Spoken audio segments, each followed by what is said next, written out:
પવિત્ર એવો શ્રાવણ માસ આવી રહ્યો છે ત્યારે ભક્તો વિવિધ અભિષેક દ્વારા મહાદેવની પૂજા કરે છે। કથાકાર વિજયભાઈ વ્યાસ પાસેથી આપણે જાણીશું કે કયા અભિષેક કરવામાં આવે છે અને તેનું શું મહત્વ રહેલું છે। જય મહાદેવ। મહાદેવની જે આપણે પૂજા કરીએ છીએ એના વિવિધ પ્રકારો છે। ઘણા લોકો ભગવાનને લોટો ચડાવી દે, ચંદન ચડાવે, ફૂલ કે બીલી ચડાવી દે, એ પણ એક પૂજાનો પ્રકાર છે। પણ શાસ્ત્રીય રીતે જોવા જઈએ તો પંચોપચાર, ષોડશોપચાર અને રાજોપચાર પૂજન છે। આની સાથે એક પૂજા એવી પણ છે કે માનસી પૂજા। આ પૂજા સાથે વિવિધ પદાર્થો, દ્રવ્યો અને વિવિધ જળથી, સુગંધિત જળથી, પંચામૃતથી એનો અભિષેક કરવામાં આવે છે। આમ તો એમ કહેવાયું છે કે મહાદેવને એક બીલીપત્ર અને એક જળ ભરેલા લોટાના અભિષેકથી પણ પૂજા કરીએ તો પણ મહાદેવ રીઝી જાય। ભજનમાં કહેવાયું છે કે એક બીલીપત્રમ એક પુષ્પમ એક લોટા જલકી ધાર દયાળુ તુરત રીઝત હે ચંદ્રમૌલી ભગવાન। શાસ્ત્રમાં કહેવામાં આવ્યું છે કે જો જળનો અભિષેક કરીએ તો એનાથી આ પૃથ્વી ઉપર વરસાદ વરસે છે।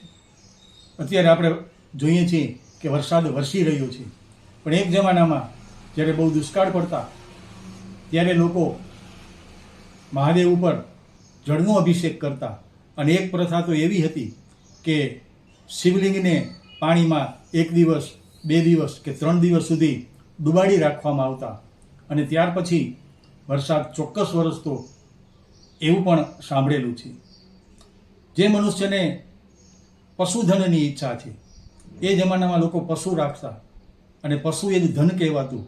તો જેને પોતાના આ પશુધનની રક્ષાની અને એની વૃદ્ધિની ઈચ્છા હોય તેઓ દહીંનો જો અભિષેક કરે તો એના પશુધનની રક્ષા થાય છે। મધનો અભિષેક કરીએ તો ભોળાનાથ ધન આપે છે અને કોઈને ત્યાં સંતાન ન હોય તો પોતાના પુત્રની પ્રાપ્તિ થાય। એટલા માટે દૂધનો અભિષેક કરવો, દૂધ સાથે સાકરના જળના અભિષેકનું મહત્વ છે। એક શ્લોક એવો પણ મળે છે કે જળના અભિષેકથી જ્વરમ નાશ હતી, વ્યાધિ નાશ હતી।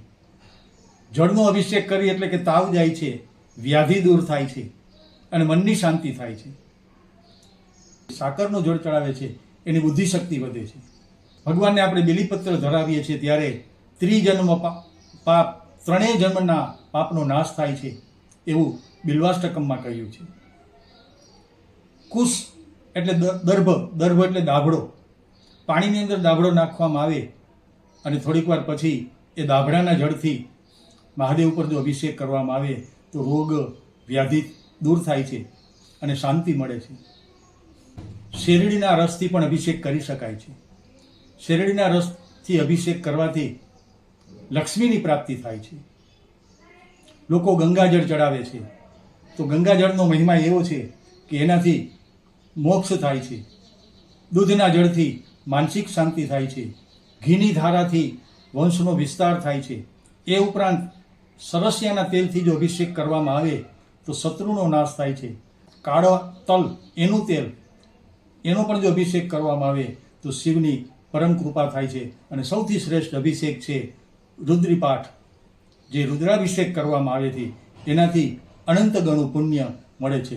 તો આપણે આ જોયું કે શ્રાવણ માસમાં શિવ પૂજામાં જે અલગ અલગ દ્રવ્યો અને જળ અને અલગ અલગ ફળોના રસથી જે અભિષેક કરવામાં આવે છે એનું શું મહત્વ છે।